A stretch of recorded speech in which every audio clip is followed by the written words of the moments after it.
Hey everyone, we are ending week 2 for these little babies. Here are some updates on new developments and what we expect to see between weeks 2 and 3 of puppy life. As you can see, about half of them have opened up their eyes. We expect the rest to be open by the end of the week. While their eyes are open, their vision is not perfect yet. It will be fuzzy for a little bit longer, but good enough for them to start getting around with. Another huge development this week is their ears. From the time they're born until just about now, they would only have been able to sense vibrations.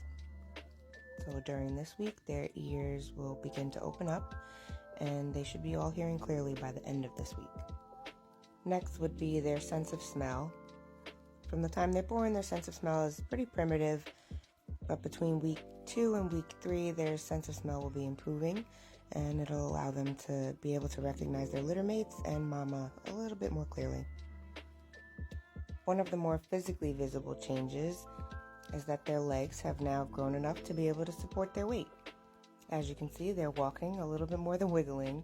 They're still kind of uncoordinated and wobbly, but they'll continue refining their movement skills throughout the coming weeks. And we always do tend to have some ambitious puppies that give climbing a very, very good try. As you'll see in this video, one of them is already recognizing that they can climb up right on this rail.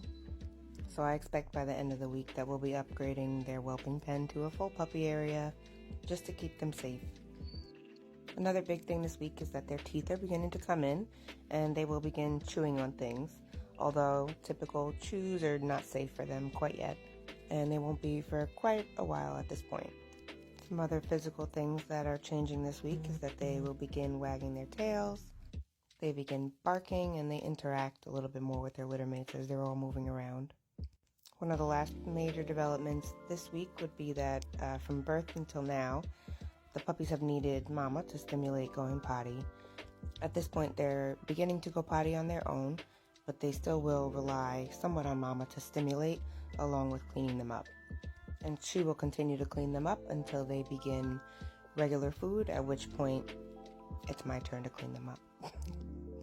As for their appearance, specifically for Dalmatians, you'll see that their spots are really coming through.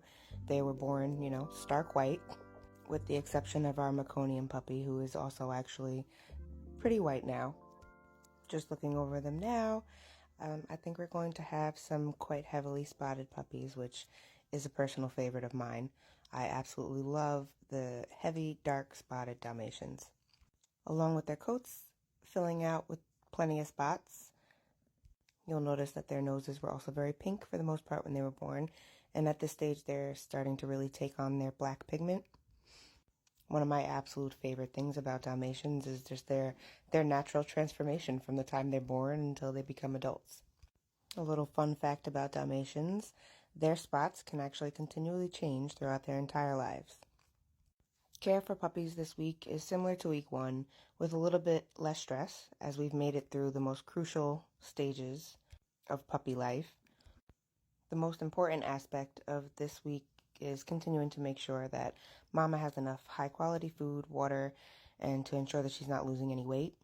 At this point, we're still weighing puppies daily and weighing mama every other day, along with giving her a Tums tablet daily just to make sure that her calcium doesn't begin to lack.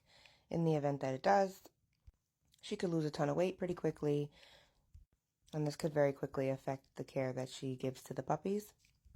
So it's just something to keep up with. During this week, we also begin clipping the puppy's nails very minimally and gently to make sure not to hurt them, and also to leave some nails so they have enough traction while learning to walk. And warmth is still very important at this stage, with the room temperature remaining at 85 for this week and keeping a heating pad on low in their whelping area. Thank you so much for watching. I hope you have enjoyed these updates as much as I have, and stay tuned for week 3.